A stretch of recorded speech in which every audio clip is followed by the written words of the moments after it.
back vibe, baby.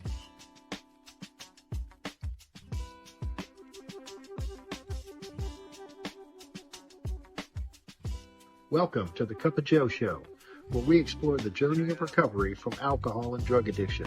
One story, one conversation, and one step at a time. I'm your host, Joe, creating a safe space for honest discussions about the challenges and triumphs of addiction and alcoholism. In each episode, we'll hear inspiring stories and uncover tools that make healing possible. Sobriety is not a one-size-fits-all journey, and you don't have to face it alone. Recovery is possible, and it's worth it. Thank you for joining the Cup of Joe Show. Now let's get started.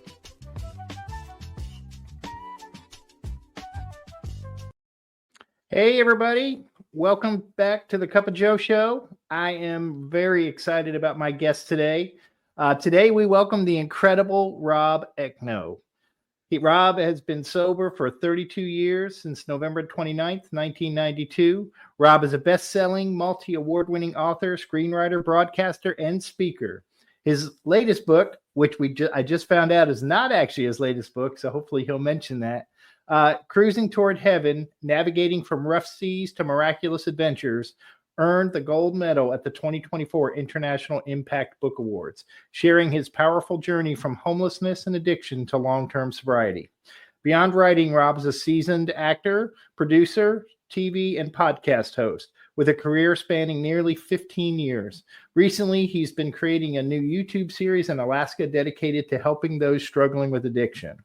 Rob's recovery story was featured on the 700 Club some years ago, and so today I am honored to welcome Rob Ekno.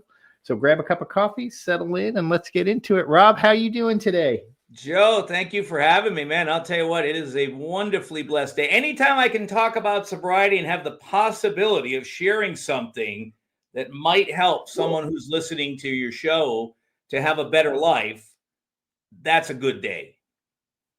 Well, and I appreciate you taking the time to come on. So tell me what it was like growing up, Rob. Well, growing up was not a bad thing. It was, I had two brothers and a sister, and we grew up in a middle-class family in Rhode Island, a nice little small town. And then I ended up going to high school there, and one of my teachers, Ken Grady, he had been in the military in communications. And when he came back, he got a teaching job at my local high school. And he decided that it would be a really cool thing to start one of America's first 50 radio stations in high school. So a bunch of us got together, maybe a handful or two. And over a year and a half's time, through multi-ways, we raised $18,000. And we were able to get an FCC license for a 200-watt FM radio station. We have a 40-foot tower on top of the high school. And we were broadcasting, I think we started at 2 o'clock every day when school got out till like 10 o'clock at night. Then we did like city council meetings, and eventually they got into football games and stuff like that as well. But it was an amazing experience. We ran it just like a regular professional broadcast operation. Ken had everything. You had the on-air studio, you had the production room where you make commercials, do the news, you had an office. It was just fantastic. Unfortunately, I was up there a year ago, and I found out after all these years that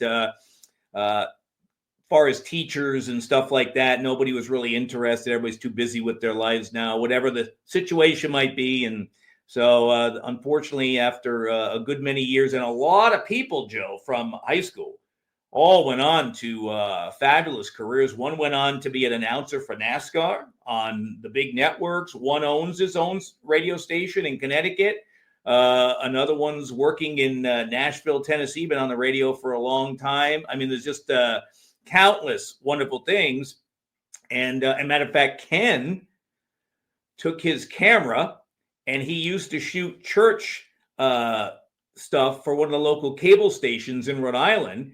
And the worship leader there was this wonderful lady named Jean. Well, you can only imagine that after a few trips to that church, Ken and Jean have now been together for over 20 years. And they have a beautiful show that they've been doing called Gospel Music Today.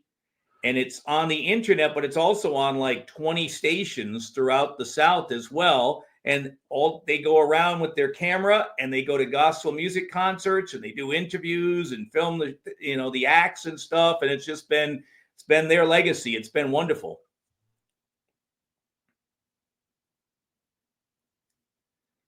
What a way for kind of get a start in a career that you had, And absolutely. And here's the thing, you mentioned my book, the one about my testimony. My second book, Is It God or Coincidence? We thought, you know what, after it all got put together, that we should probably have a foreword in that one. Because, when you're self-published and stuff, you can have a dedication, you can have a foreword, you can kind of mix and match it how you want. And we thought, okay, we're going to have a foreword. Who would write the foreword? Now, mind you, I got a D in English in high school, right? I actually had like an F in one class. And I think they got together and talked and they realized that me knowing Shakespeare probably wasn't going to be all that much value to the world if they held me back to get me to get, a D plus or something. And so they just gave me a D and I graduated high school. And so here I am, God's asking me, and then I become a homeless junkie, which we'll talk about, right? And and then God's like, I need you to tell your story. And I'm like, what? So anyways, I'm like, we got all the parts together and we're like, okay, who can do the foreword? Well, who do I call? I called Ken.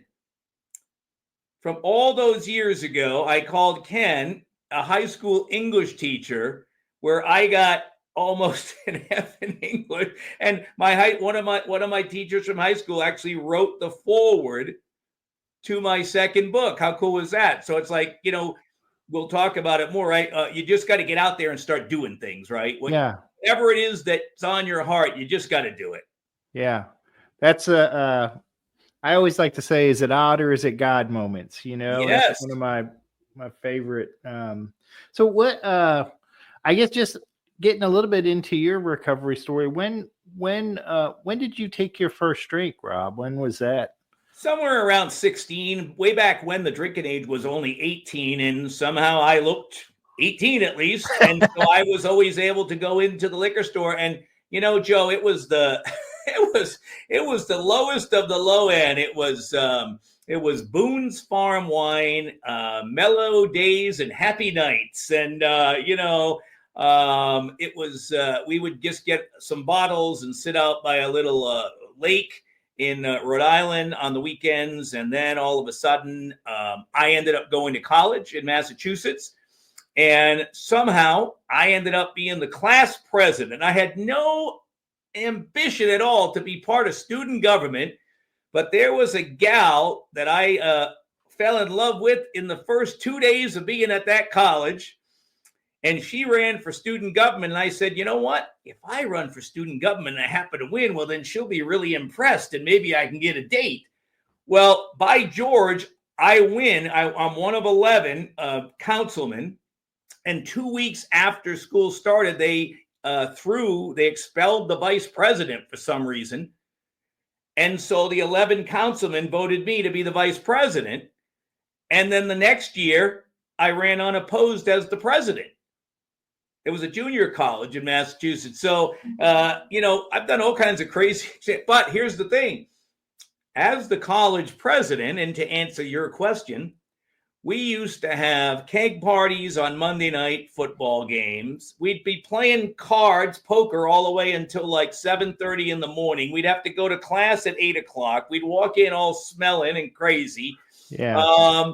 I think the only reason I passed college, I think I wrote about it in one of my books, I believe, is because I was also the sports editor of the college newspaper. And I used to write good things about the teachers because racquetball was a huge thing at the time. Then we had 2 racquetball courts and a lot of the teachers were all always over there playing. And I would always write, boy, I saw this guy at the court. Boy, he looked really good yesterday with that backhand. And I swear to God, I believe that's the only reason I passed junior college. That's awesome. So when did you notice your drinking accelerating? I mean, was it your drug and your drinking use? I know you said you had cake parties every Monday, but did you kind of feel like it was getting worse in college, or?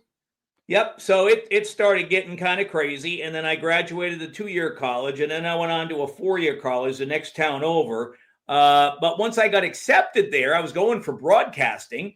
I ended up getting offered a job at a radio station from midnight to 5 a.m. And I'm like, oh, this is great. I can go to class all day long, get my, the 4-year degree. And then I'm working on the radio from midnight to 5. Well, I did that for only a couple of weeks. And then the program director calls me and he says, hey, like to offer you an upgrade. How would you like to do 10 in the morning till 2 in the afternoon on our AM station?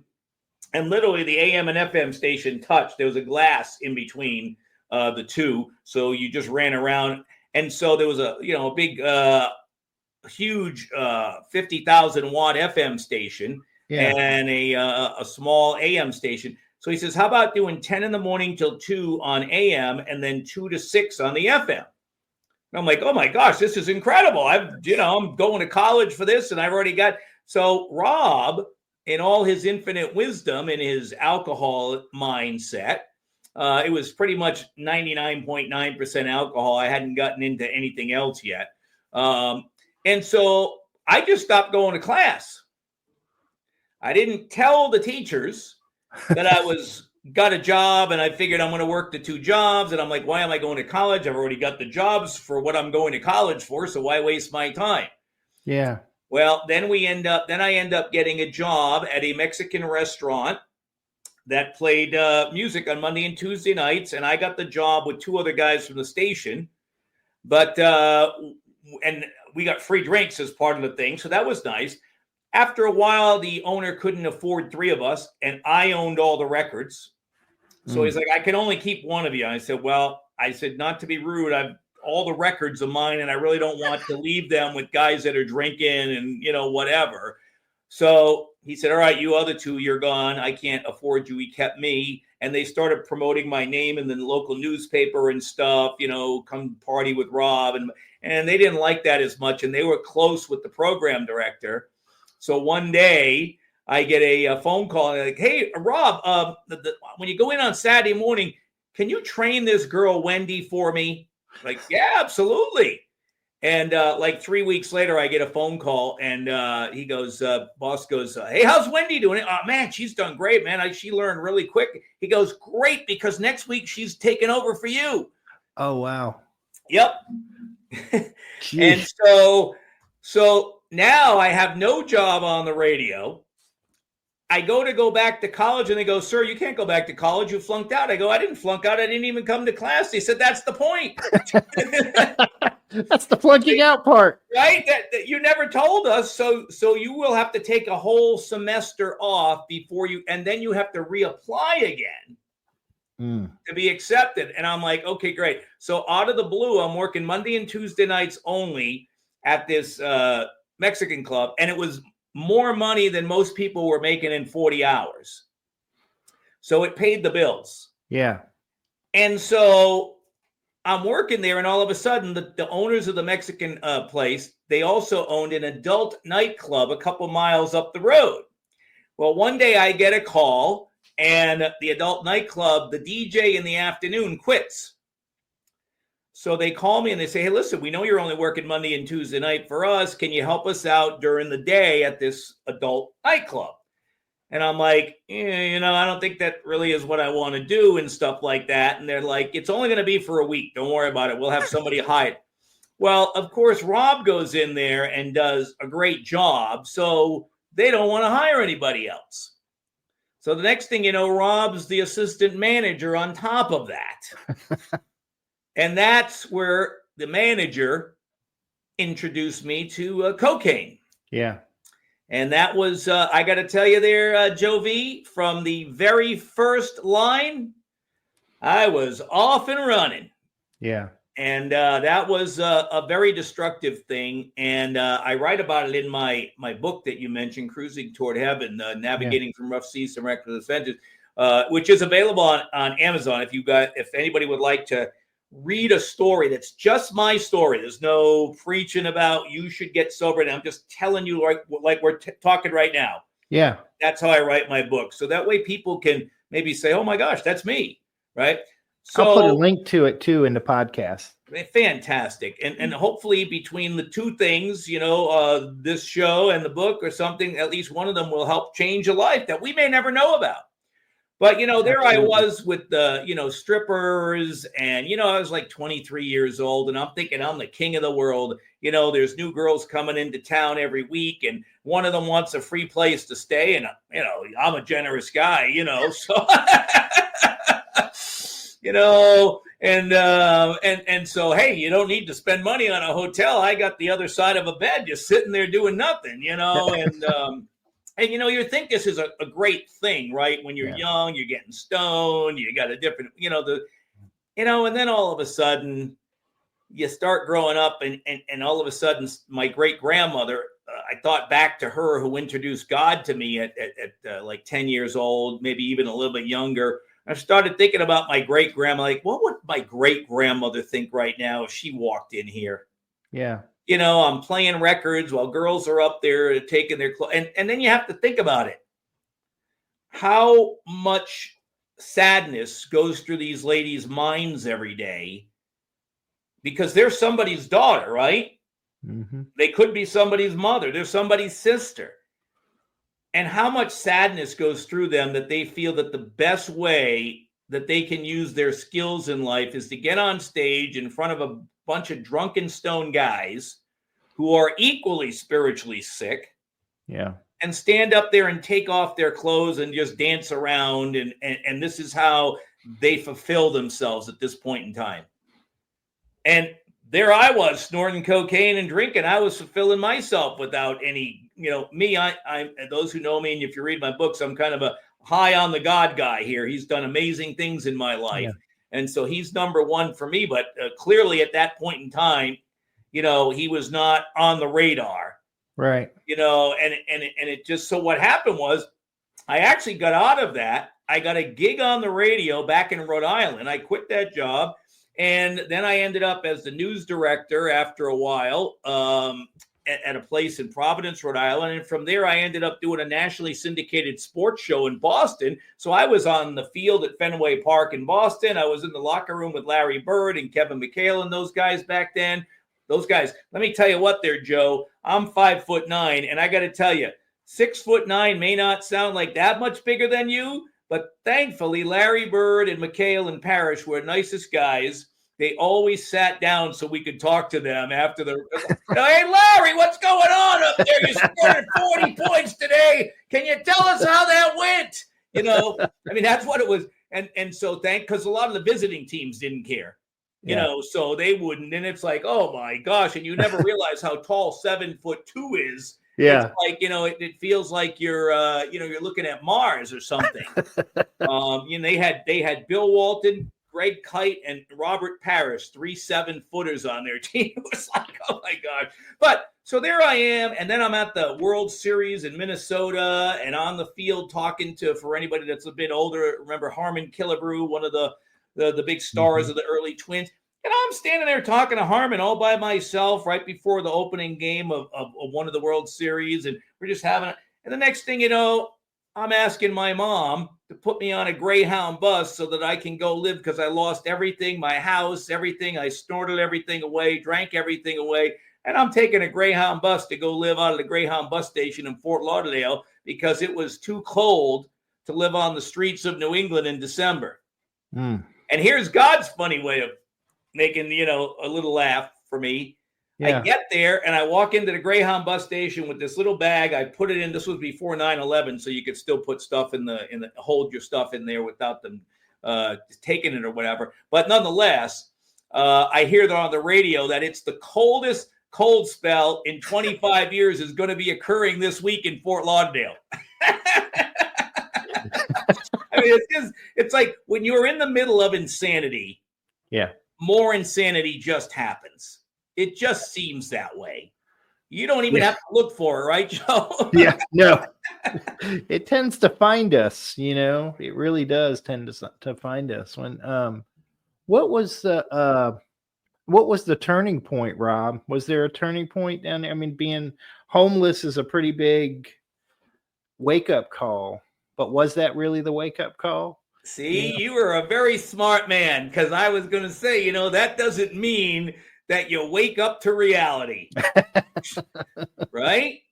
So what I started doing was a friend of mine from Rhode Island, he was in a band, and they actually, 4 of them lived down there, but they had very small cottages, too small. I mean, literally you had like 2 feet on the side of their bed. So there was no room for me to live there with them. But so what I was doing was, outside of their cottages, there was a pool, and it had about a 3.5-foot high fence, metal fence. And I would hop over that pool at night, and I found a tablecloth outside of a pub up the street, and I would leave that there, and I'd hop over the fence, and I'd sleep on the lounge chairs with the blanket over me, the tablecloth.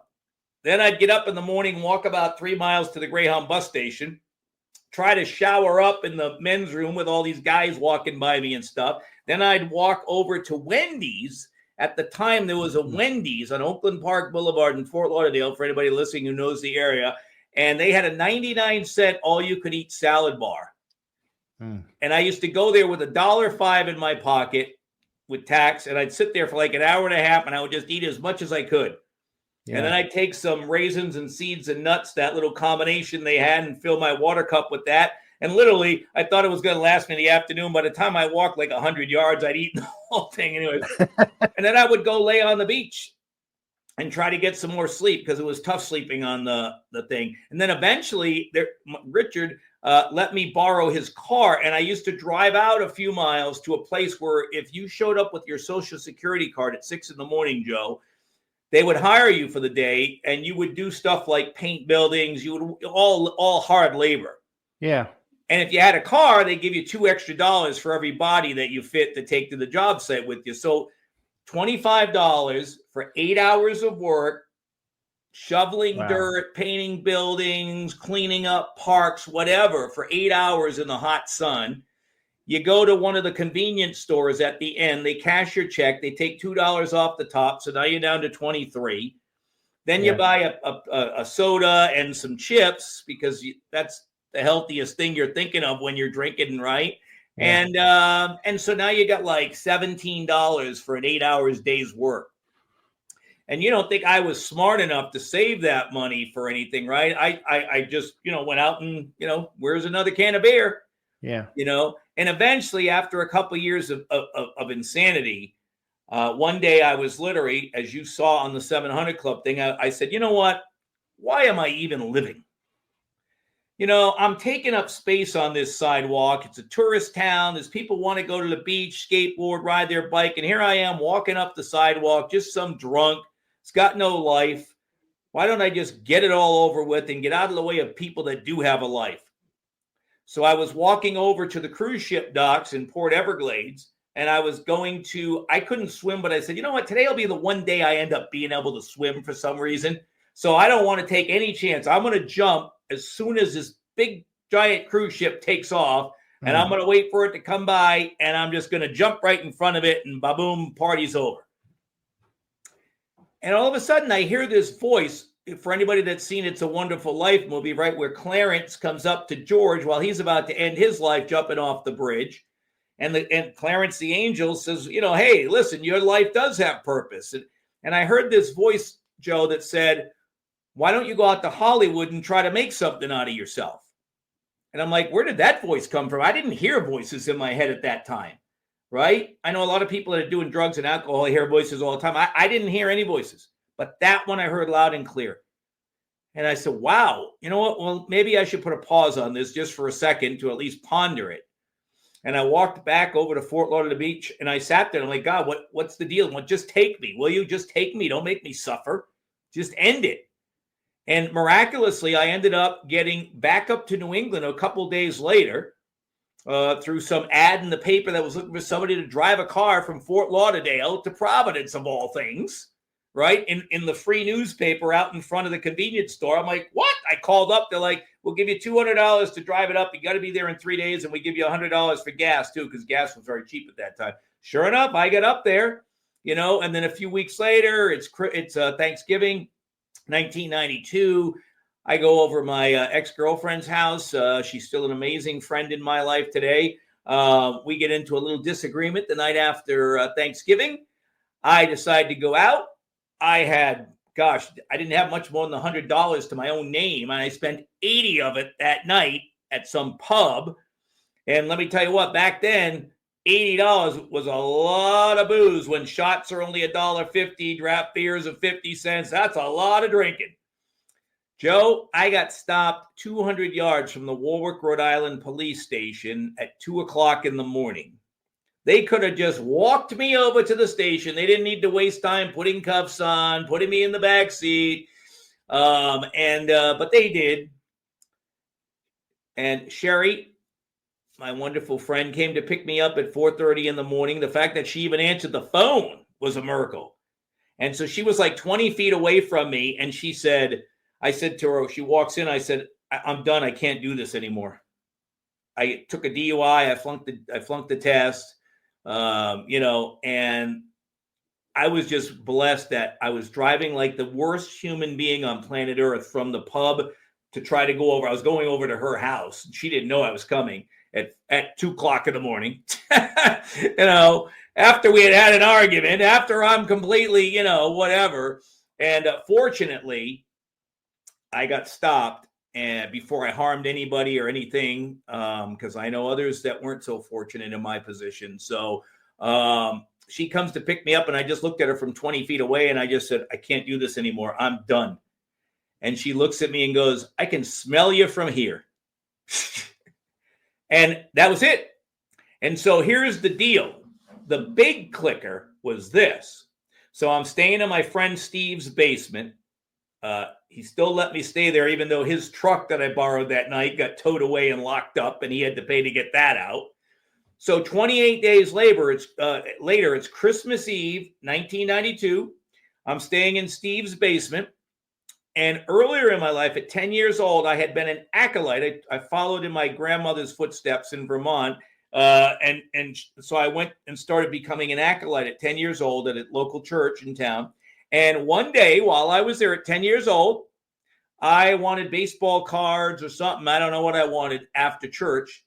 Didn't have any money.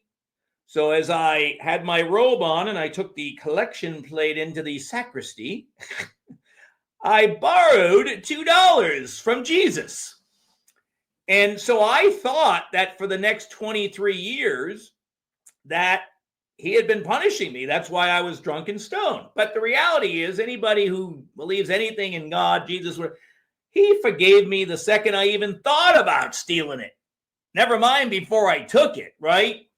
And so Christmas Eve, I'm at Steve's. He's having a party. There's a bunch of people over, and a guy comes over that I used to party with, and he goes, hey, man, I got some stuff here. Let's go downstairs and party. Let's get away from these. Like, hey, man, I've been sober for 28 days, and something has changed in me. I don't know what it is, but I'm going to midnight mass at my church, and I got a $5 bill in my pocket, and I don't know how much interest there is on $2 over 23 years, but I'm going to repay Jesus and get on with my life.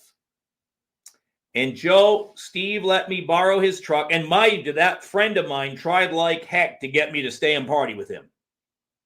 And I hope if you're listening right now, you pay attention to this next part of the story, because this is very pertinent. I go to church. Nobody sits in the pew that I'm in. Joe, it's a sellout crowd. Excuse me. Christmas Eve. Nobody sits in the pew I'm in. Every other place is packed. And it was like God just gave me the opportunity to say, look how far I've taken you. I'm not here to want you to think about how bad choices you made, but I do want you to just at least think about it for a half a second or so. And just think, here you are on Christmas Eve sitting in church. You're sober. Your life is saved. You didn't hop in front of a thing. You got to ride up to Rhode Island. Even though you're living and you lost your big career, you're still living inside of a house now. And Joe, I sat there the whole time with this $5 bill in my pocket, and I just kept feeling it. I'm pulling it out. Is it still there? I want to make sure it's still. And, it was like the collection plate. It seemed to come around a lot later than a normal service that night, right? And all I can tell you is this, Joe. It came around. I slapped that $5 bill into that collection plate, and I have never had a drink or a line of cocaine since. And here's what happened. My friend that was trying to get me to party with him 3 weeks later, ended up in the state prison for the next 10 years for drugs. Wow. So I've been free for 32 years.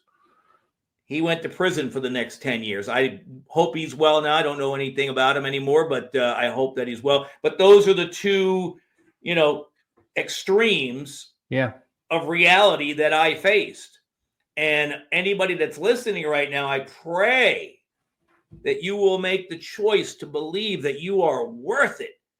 And there's an amazing life out there, whether you're living on the street right now and you're listening through your phone to this podcast, or wherever you are, if you're alone and you're holed up and you're still drinking tonight, or in the morning, or whenever you're listening to this, I just pray that you'll just stop and just say, you know what?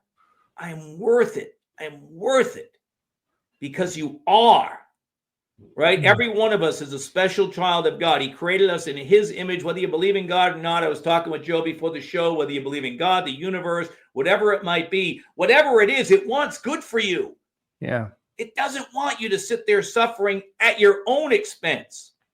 Right? People are going to, kick us in the groin, where they're going to hit us with 2x4s over the head. They're going to do all kinds of crazy stuff throughout our lives to cause us misery. Yeah.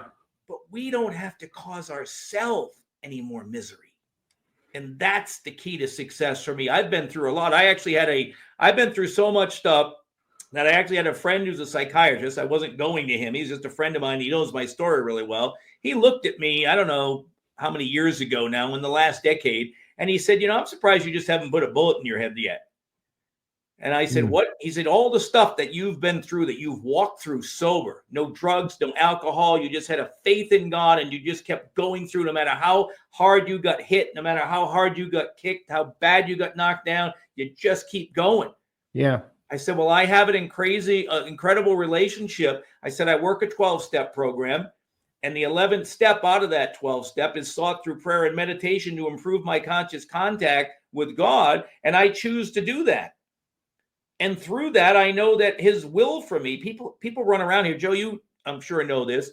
People run around this way. I don't know what God's will is for me. Blah, blah, blah. I'm so lost and blah, blah, blah. I don't know what to do. Why? Because I'm not getting what I want, which quite often means you're going to get something a lot better than what you wanted. And so for me, I get up every morning. I pray. I spend time in meditation. And when I say meditation, I talk to the picture of my wonderful dog that passed a few months back. So it's not, I know people that do actually sit cross-legged on the floor and, live with their palms up. You can do that. But meditation is simply clearing my mind of any garbage of the world. So going for a walk in nature. Sometimes I go to the store, get a bag of nuts. I go feed the squirrels. I mean, there's all kinds of ways to just give yourself self-care and show yourself you love yourself just enough to get started on a road that could lead you to an incredible life. Because Joe, you're doing well yourself. You were there at one point yourself, somewhere in that general range. You were hopeless. I don't know your whole story, but both of us at one point in our lives were hopeless and realized we needed to change, correct? Absolutely.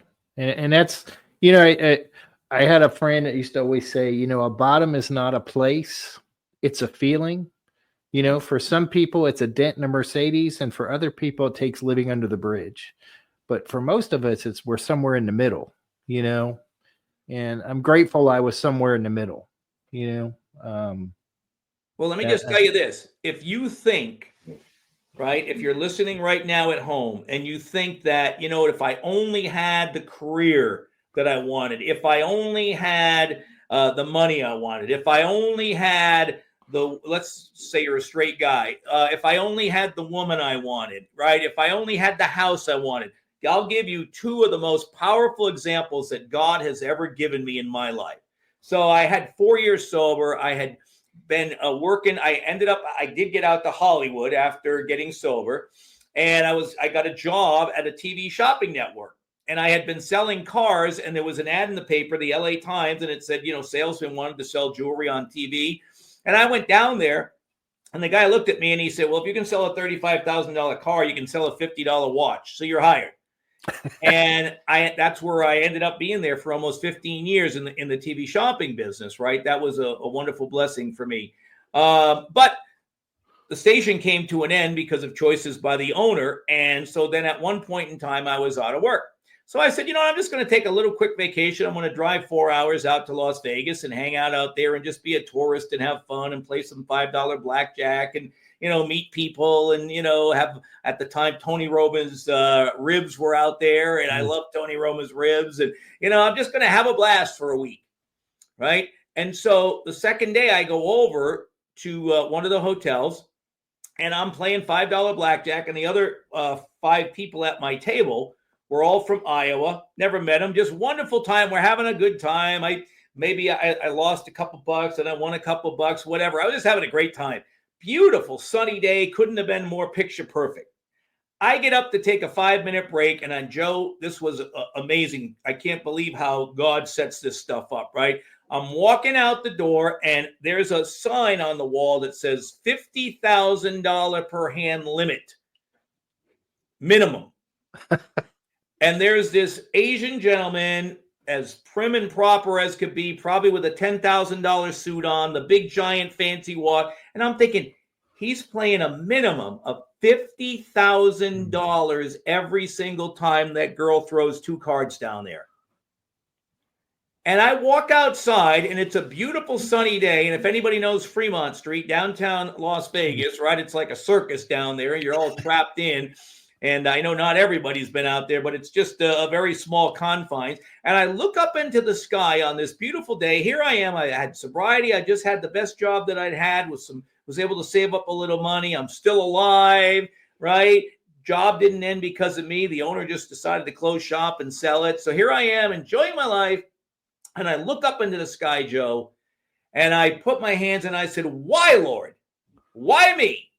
Why do I always have to play at the freaking $5 table? When do I get to play at the $50,000 a hand table? Joe, it wasn't 3 seconds. And about 20 feet in front of me, a guy with a wheelchair and no legs rolls right in front of me and stops. Had no clue that I existed on this planet. He wasn't looking at it. And all of a sudden I heard this voice in my head again. And the voice said, Rob, see that guy in front of you in the wheelchair? He is the nicest guy in the world, Rob. You know why? He just told me that he will give you, he has everything you want, Rob. He has the woman you want. He has the house you want. He has the money you want. He has the career you want. He has it all. He has the car you want. You should see his car, Rob, shiny wheels. And, he has it all. And he's so nice, Rob. He just told me to let you know he'll give it all to you right now. You just got to give him your 2 legs. And I just said immediately, I said, Lord, I think I will go back into that $5 blackjack table and have a grand old time. Yeah. We never know how blessed we are, right? Yeah. So now fast forward, I'm 10 years sober. I got asked to speak at a recovery meeting in North Hollywood, California. And I'm sitting there one Saturday morning. I spoke, and all of a sudden, this guy that took 30-day sober chip comes walking up to me, and he was the president of one of the top 4 TV networks. Oh, that means he's got the multi-million-dollar salary, the big house in the hills. He had 3 brand new Mercedes in the driveway because he shared about it in the meeting, and all the money, property, prestige any human being could ever want. He had it all. But he never got right with himself inside. And he stayed miserably sober for 20 years. Never did any work to become a better man. Yeah. This is what he shared with me. And so he went out and drank. And he was out for 5 years and lived just, as he called, just the most, hellish of a life. And he just 30 days ago, he said to me, 30 days ago, I was up on Mulholland Drive, which is a famous drive in the Los Angeles area, Beverly Hills area, Bel Air. He said, I went up there with my fiance. I put a gun in her pocketbook, and I went to my dope dealer's house. And he said, I told my fiance, if I reach for your purse, hit the floor, I'm killing the guy. He said, this was me with everything under the sun that anybody could ever want, but I never took the time to learn to love myself. And he said, I want what you have, And I said, you want what I have? You still got all that stuff. I said, I got a little apartment over near Universal Studios Hollywood. I got a little used car. I said, I'm making a couple $100 as an actor in town, still trying to, make a name for myself, whatever. And he looked right at me without hesitation, Joe, and he said, but you have peace. He said, and I've never found peace.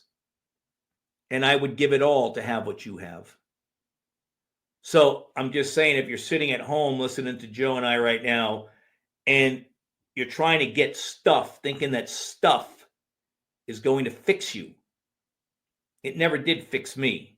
It never did fix that other man. And, I can go on with stories like that. The one that really, really just bothers me, because that guy and I each had the second chance in life, right? We each still had another opportunity. And if you're listening right now, you have a second chance because you're still here, right? So even if you're still drinking or doing other crazy stuff, you still have a chance to stop, right? And so this one really hurts me. My friend Sean, his brother got written up in the Hollywood Reporter, which is the big, hot to-do magazine in Hollywood. And he got written up. He was 35 years old. And he had just gotten named one of the top 7 super agents in Hollywood. There was this new 30-something group that was taking over Hollywood as the new agents. And he had like Stallone and Schwarzenegger were 2 of his clients, if I remember Sean telling me this. So he had big clients. He just got listed. He just got $1 million salary plus whatever, commissions and stuff. And his name's in the thing, and they're talking all about him and the other 6. Next day, Sean calls his brother to say hi and, want to go have breakfast and stuff. Brother doesn't answer the phone. Sean's like, okay, well, that's weird that he's not answering his phone. So Sean goes over to his house, doesn't answer the door. Sean had a key. Sean walks in, and there's his brother with everything you could ever want at 35 years old, put a noose around his neck and hung himself in his bathtub. So many people, as you know, Joe, just for whatever reason, and I pray so much that listening to Joe's show, not only with this show, all of his shows, that you will realize that just as you are right now, no matter what choices you've made that you want to beat yourself up for, throw them out the door, and please look yourself in the mirror tonight before you go to bed. I don't care if you're homeless, go into the McDonald's or the Wendy's, whatever it is, Burger King, and look in the mirror. And stand there until you can say, I love you to yourself. Because until you learn to love yourself, you really won't change.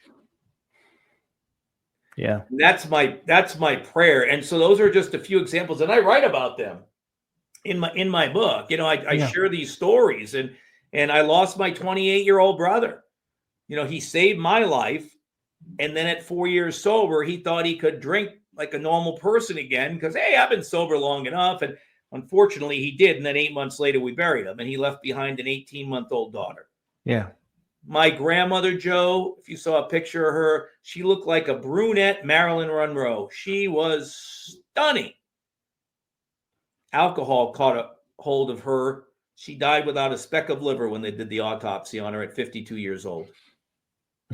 Just the biggest thing now. And we talked about my latest book.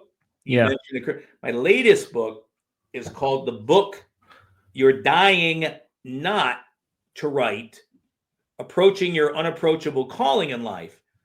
And the reason why the not is there is because we all have something inside of us that we're not believing enough in ourselves to do. So for me, it was write a book. And for many people, it's write a book. We all know we have stories. We just need to write a book. Some people, it's I wanted to start a business, but I just keep putting it off because I don't believe. I live in fear. Some people want to, pick the Great Smoky Mountains. And I want to climb the greats. But for years, I've never gone and bought the boots. I've never bought the hiking poles. I've never bought a water bottle. I just never. And we shared it before this meeting, right, Joe, with your story. You procrastinated before you finally said, hey, I'm going to get a microphone. I'm going to get some headsets and I'm going to start this podcast. Correct? Absolutely. And that's how it happened. We are the great procrastinators, right? How long did it take you to, do you figure that it took you that you started thinking about doing some good and knew that you needed to do some good before you finally just said, okay, I can't not do this anymore? It was literally 2 years. I can tell Mhm. you it was, and it may have been a little longer than that, Rob. When I was thinking about, I shared with Rob earlier. My original idea was to write a book about recovery stories and people's recovery stories, and that turned into this podcast. And I had been thinking about this podcast for at least a year, and finally, I just made a commitment in January. I said, I'm going to do it. No matter what, I'm going to do it. I'm going to take action. And I think that's what you're talking about is it's so important in recovery to take action. I mean, that's the key to success, right? If you go to a 12-step meeting, for example, I mean, there's all kinds of ways of helping people. You know, not everybody is as wonderful. For me, the 12-step program has worked great for 32 years. It doesn't work for many people for whatever reason. Yeah. And so shortly, if people want to also check out my website, I'm going to the people that want nothing to do with a 12-step program, but want to get sober. Yeah. I have been told that I have a very unique and very helpful way of helping people get sober. So the Lord said, that's going to be your new business. So I'm going to be a sober coach to people who don't want anything to do with the 12 steps, but want to get sober and know they need to get sober. So whether it be high-level executives, I've been told that, you know, I'm the kind of guy that can go in. Anyways, it's just people telling me, but I want to help as many people as possible. And so I was at church and the pastor said, if you want to know what your purpose is in life, think about your experiences. What are you best at? I'm best at having a great relationship with God, but there's plenty of churches in town. But there's not a ton of people. As a matter of fact, I called up one of the drug coalitions that helps people out. And I talked to the director and he said, what are you looking to do? I said, I will be a sober coach. I said, I'm going to charge and make my living out of that, but I'm going to help the people who want to get sober, but just don't want to admit to the world, don't want to go into a public place. I said, I'm not going to let them die because, you know, sometimes you go to a 12-step meeting and people go, well, if they don't want to come in here, you know, what can we do for them? Well, we can do a lot. We can have a podcast and broadcast stories. We can write books and inspire people and just kind of leave books all over town for free. There's a ton of stuff that we can do. Yeah. And shame on us. See, now you know, Joe, you have the talent, you have the ability, and you have the desire to do this. So if you ever stop doing this, that would be kind of a shameful thing because now you're doing what you were asked to do. Yeah. Imagine. Here's the cool thing. Like I was showing you a message beforehand. I got a message. If you're listening right now, we never know. I publish books. Joe does a podcast. And there's also 269 episodes of a previous podcast I did on iHeartMedia. It's called In Your Face with Rob Ekno. And tell about that, Rob. Because that In Your Face is pretty cool what you did. Will you tell them a little bit about it? Yeah, I want to get back into that. It just so In Your Face. So here's a crazy thing. This is how everything happens in my life. I'm in Las Vegas. At a different time, I go to see my friend Vicky, and I'm at Vicky's house, and she said, Rob, I don't care what you do, whether you have to pay for it or whatever, for free, whatever, you need to do a podcast and get on the radio. You have a story to tell, and you can help a lot of people. I don't care what you got to do. Literally, Joe, a couple of days later, I'm working and selling a product at the Los Angeles County Fair, and a guy walks by. And he starts talking to me and he says, hey, my name's Mark. I own a radio station. I said, well, that's interesting. He says, yeah, it's on the internet. And we won the 3 years in a row. We won the like Hollywood Award for the best podcast on the internet or whatever the deal was. And I said, well, that's funny because I just got told like 2 days ago I needed to be on the radio. I said, can I have your number or something? Maybe we can chat at a different time. He said, yeah, fine. He comes back about an hour later and he says, hey, got a deal for you. You do a show Monday through Friday for 1 hour. I'll come over to your house. I'll give you all the equipment for free. I'll set it up. Won't charge you a dime. You just do the show. And Joe, that thing took off. I have no idea. All of a sudden, one day, he texts me and he said, you now have over 1.5 million people listening to you in 99 countries. Because when you're on the internet, I guess he had the server so he could track everything, I guess. And he sends me a text. He said, you almost crashed the server. I'm like, how in the world did 1.5 million people know that I was doing this show? And that's the point, is what I was saying earlier too about, so there's 269 episodes, and it's challenging us. It was challenging me. The theme of the show was to inspire, motivate, and challenge each of us to become the best we could be for ourselves, our country, and most importantly, God. And so it was about getting people into action, as you shared. It was like, no more, feeling sorry for yourself and all this stuff. Joe, I had former devil worshipers on there, former brothel owners on there, Hollywood movie stars, everybody from all walks of life sharing about their testimony and how they were walking forward. And you're going to get the same thing on your show. You'll have all different kinds of stuff. It'll be amazing. I can feel it already. You have the attraction that comes with working good sobriety and knowing that you're doing something good for the world, or at least attempting your best to do, which is what you're doing. And that's what's bringing you to smile. People can't see the smile, on the voice, but Joe's got this big, gregarious smile here. That's just why, because he's doing some good work. That's why when we do good, it's okay to smile, right? If we don't feel good about what we're doing, why do we keep doing it? And if it's good that helps people, that's a shame. Now, mine came to an end only because my ex-wife decided to go in a different direction in her life, and I ended up in a different living situation, and it was quite clear that God said, now I need you to start writing books. I've given you all these experiences, now write books.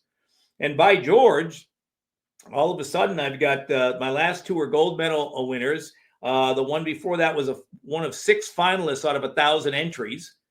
And it's a best-selling audiobook, Is It God or Coincidence? Coming to Grips with the Unexpected Wonders in Life. It's listed on Audible as a bestseller. And like I said, I got a D in English, and I still don't know where commas, periods, semicolons, dangling participles. God gives me brilliant copy editors, proofreaders, cover designer, my mentor, David T., who's been just the biggest blessing, and my copy editors. If you start doing it like you're doing now with your show, Joe, the guests will come, right? The stuff that you need to make it, like you have a microphone, you have your headphones, you have a computer, right? You have an office to sit in. The stuff you need to do good for the world will show up. It just does. I have examples in my latest book coming up, which hopefully will be done in the next couple of days. We're ready to publish it, and really looking for great things, and hopefully people at home will feel touched by this show and realizing that they are someone special. If there's anything I can tell you tonight or whenever you're listening, the morning, afternoon, whenever you're listening to this, all I can tell you is that if you're here on this planet, unless you can prove me wrong, you were created by an amazingly loving God who just adores the heck out of you. If you don't adore the heck out of some of the choices you made, that's on you. Same thing for me.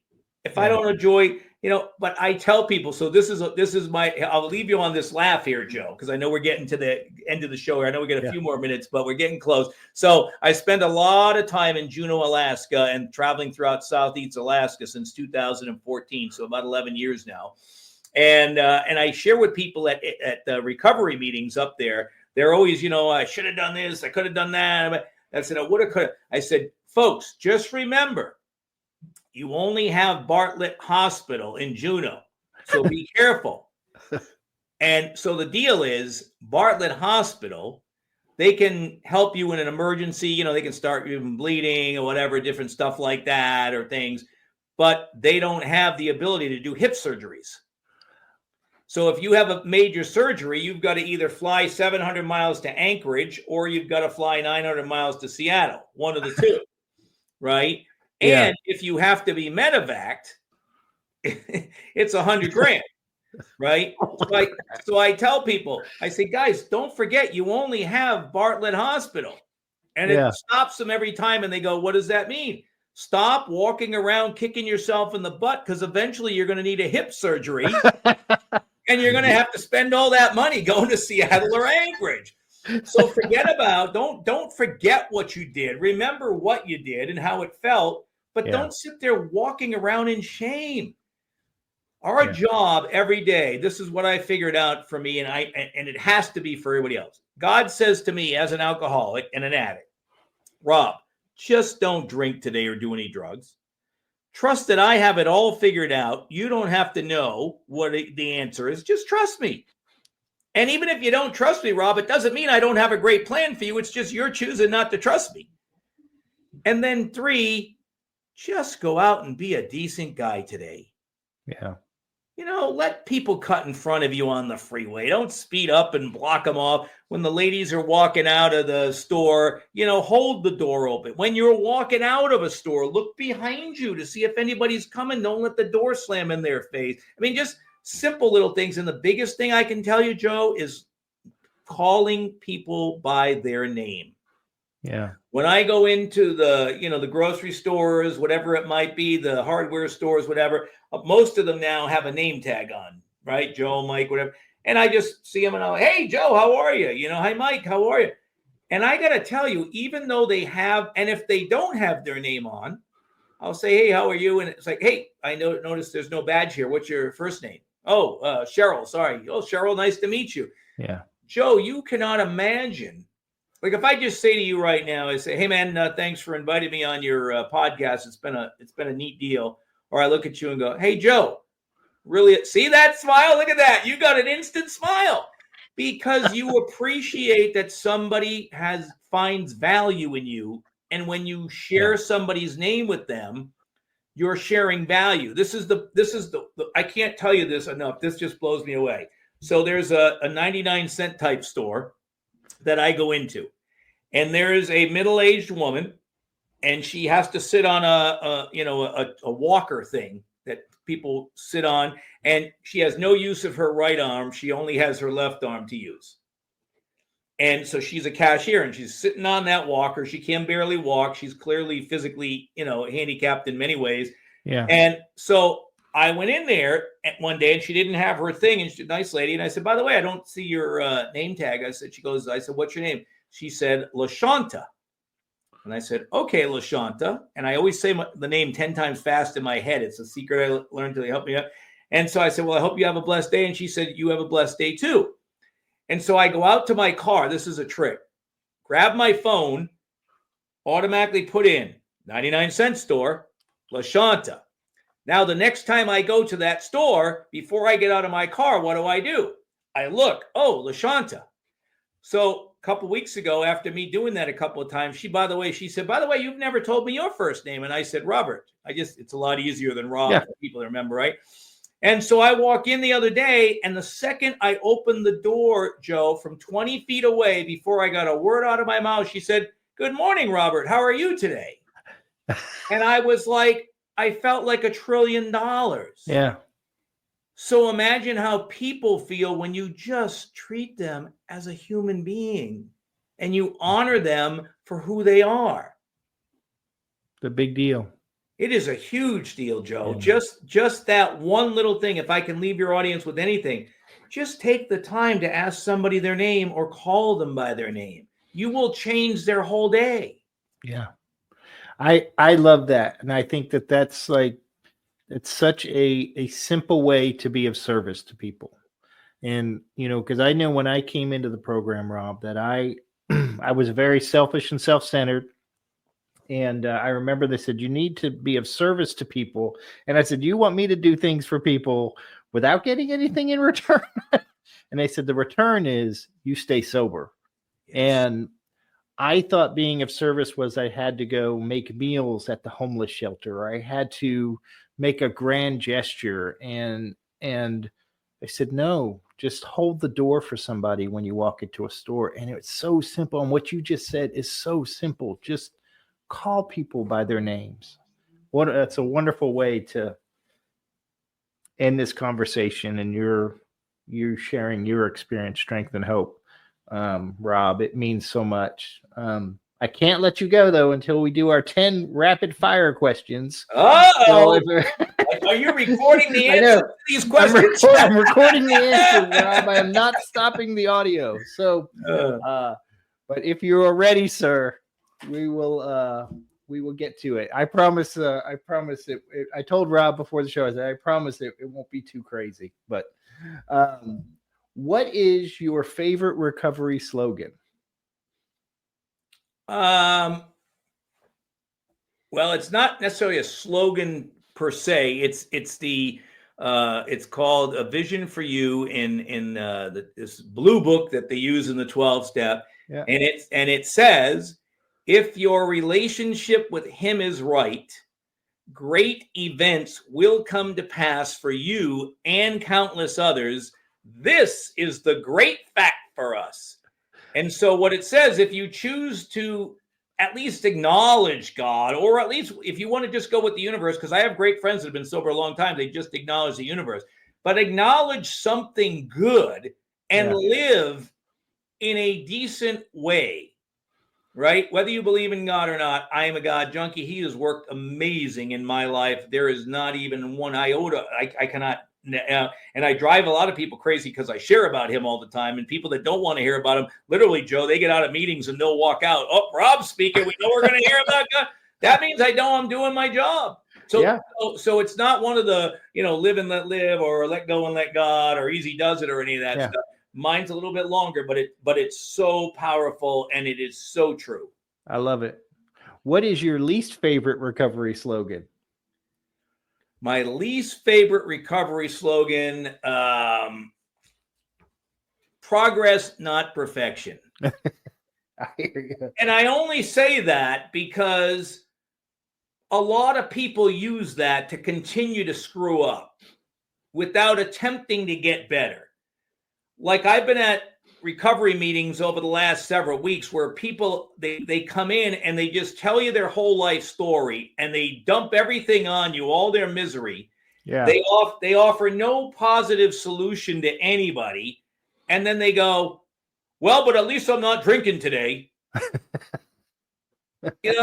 And that's why, to me, progress, not perfection. Yeah, whenever none of us are ever going to be perfect, right? So that's just a reality in itself. And progress is nice, but it's not progress if you're moving like a minuscule hair every day. No, it means you gotta try to at least attempt at least take a full step forward. Don't just put your one shoe in front of the other and touch the heel to the toe. I mean, come on.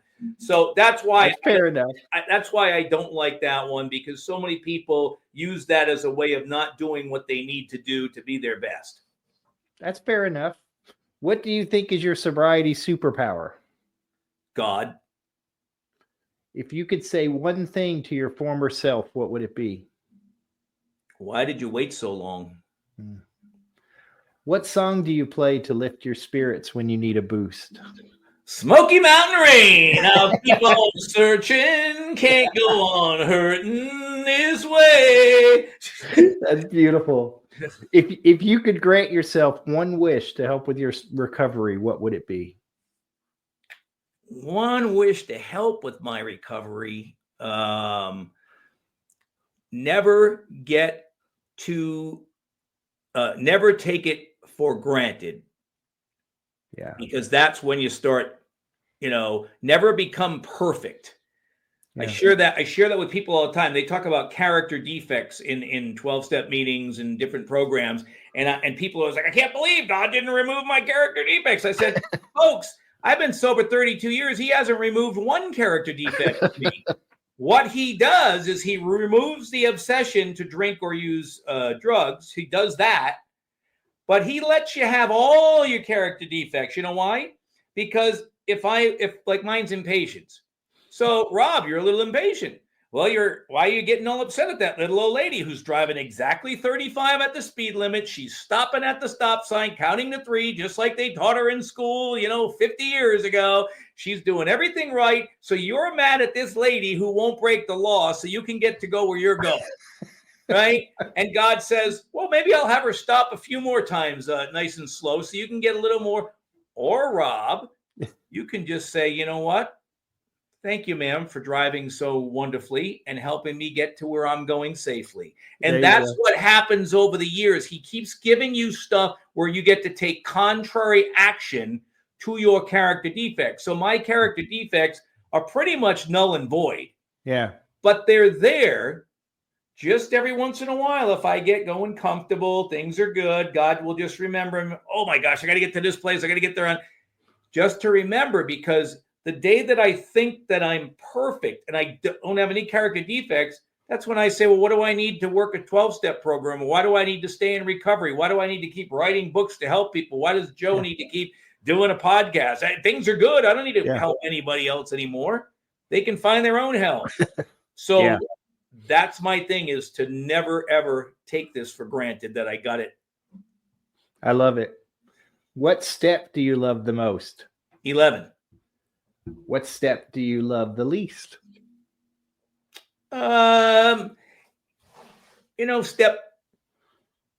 Step 10 is not necessarily I don't like it the least.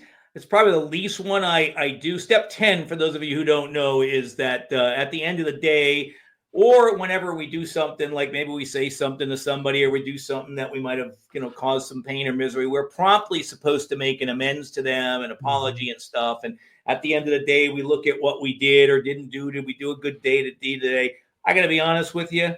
At 10 o'clock, I'm watching some comedy on TV. That's how I end my day, with some fun and laughter. Because here's the thing, Joe, we're all grown adults. Yeah. So if I look at my better half, or if I look at you or our mutual friend Dan that we have, we got to mention Dan, because we got to mention Dan. Oh my God! Shout out to my friend Danny who connected Rob and I. He's gonna go. It took an hour and 6 minutes for you to finally recognize me. Jeez. Got to listen to the end. He's got to listen to the end, Rob. But we're grown adults. So if I said something or I did something and I can see a kind of a weird look on your face, it's like I just say, hey, did I do something? And let's fix this right now. Yeah. Right? I don't need to wait till the end of the day and go, you know what? I'm pretty sure the fact that Dan is in the hospital with a broken wrist right now because he smashed his head against the wall after I said that thing to him. Maybe I should call him and say I'm sorry. But we know it says promptly admitted it. Yeah. So I don't say that's the least of my steps, but it's probably the least I work, because here's what I tell people. If you don't want to have to keep saying you're sorry, if you're so tired of doing things that get you fired and thrown out of your girlfriend's houses and different things, work on step 11. If you sought through prayer and meditation to do God's will, he doesn't want us yelling at people, screaming at people, driving like madmen up and down the freeway. He doesn't. If we just be decent human beings, we cut out at least 90% of anything we would ever need to work step 10 for. Yeah. So that's. I was going to say, a friend of mine always says, if you're still doing old behavior, it's not old behavior. Exactly correct. You are spot on. What is one of your favorite movies? Butch Cassidy and the Sundance Kid. Nice. I just love that movie from way back when, because they were at the end and they just said, you know what? We're either living or dying, but we're not going out cowards. Yeah, I love it. And that's kind of like what it is, walking into a meeting, giving up drugs and alcohol. It's like, you know what? All right, I'm at the end. But here's what people, and I share this all the time. I'll share this quickly. I know we're at the end. When you decide to go into a rehab, recovery center, a 12-step meeting, a celebrate recovery at a church, whatever it might be. Yeah. You are not at the end of your life. It's not over. You hit the lottery. Yeah. If you don't need to buy lottery tickets. If you got into a 12-step meeting, then God blessed you with the gift of sobriety, the greatest gift he could give any alcoholic or addict. Yeah. And now it's up to myself, it's up to Joe, it's up to you whether or not you want to work this program. And the amount of peace and serenity you will have the rest of your life is in direct correlation to any work you're willing or not willing to do with those 12 steps or whatever recovery program you're in. Absolutely. Well said, Rob. And finally, if heaven exists, what would you like to hear God say when you arrive at the pearly gates? Thank you. Yeah, I like that. Do we have one more second? I'll tell you a really quick. Yeah, please do. A very, very powerful story. So I'm 8 years sober. I'm running a meeting in Studio City, California, And it's a small meeting, about 10 or 12 people in there. I was out of work. I was working on a movie, and I had to have knee surgery. I got hurt. So I'm out of work, and the subject matter of the day was money. People are talking about money. I'm like, I said, Ben, I've been out of work. I'm, trying to get my leg fixed and all this. I said, and I've got one friend who's working for NASCAR, one of the announcers making big bucks. Another guy's the announcer at the Lakers games at the Forum. And I said, I got all these friends that are making all this money, and I'm sitting here, running this dang meeting. And I walked down the stairs, about 15 stairs down after the meeting, and a gal with 30 days sober grabs me. And she said, Rob, I get it that your friends are making all this money and they have big careers and all that. I understand all that.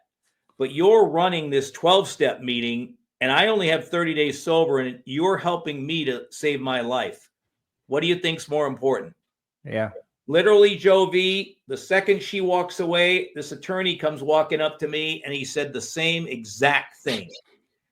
And so I was driving home, which is why I just gave you that answer. And I said, okay, so when my day comes and it's my time to walk through the pearly gates, do I want to run up to God and go, oh, Lord, that was amazing. You gave me that $20 million motion picture. You gave me the big house in the hills. You gave me all the fancy cars. Oh, man, you are the greatest, Lord.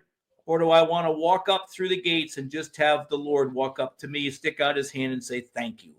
Yeah. What is more powerful? And so that was the easiest of all the answers right there. I want to do my best to do good with what the Lord has given me to work with, and no excuses. Okay, you don't know English, you don't know this, great. I'll give you book editors, proofreaders, copy editors. Joe, you don't know how to do this. How about if I give you a friend? Maybe we'll call him Danny. We'll just pick a name out of the hat, and maybe he'll help you set up some equipment or make an opener or close and show some support to you that you're doing something good. Yeah. Telling you, people, if you're at home right now listening to Joe and myself, if you got a good thought in your head today to do something good, a podcast, write a book, start a business, whatever it is, just do it. Yeah. It's your calling. I love it. Rob Anko, thank you so much. I really appreciate you. I appreciate you sharing your experience, strength, and hope. You are amazing, my friend. Oh, I appreciate you. All I do is just try to be the best that God created me to be. I ask him for direction every day, and I ask him how to be of maximum service to him and my fellows. And then he gives me opportunities throughout the day, and it's up to me to hold the door or let the person come in or call them by name, whatever it might be. Yeah. And if I don't do that, it's not because he didn't give me what I asked for. It's just because I got lazy, and that's not acceptable. Yeah. Well, you've done amazing for somebody today. Somebody, I think, will get a lot out of what we talked about. So thank you so much, sir. Oh, thank you. It's such an honor for you asking me. Thank you. All right, my friend. It's just a laid-back vibe, baby. We hope you enjoyed today's Experience, Strength, and Hope. We are so grateful you decided to join us. Please share this episode with someone who might need it. Also, don't forget to like and subscribe. Remember, no matter where you are in your recovery journey, you are not alone. Reach up and reach out to someone. Please do not suffer in silence. Until next time, let's take it 1 minute, 1 hour, and 1 day at a time. Thanks for listening to The Cup of Joe Show.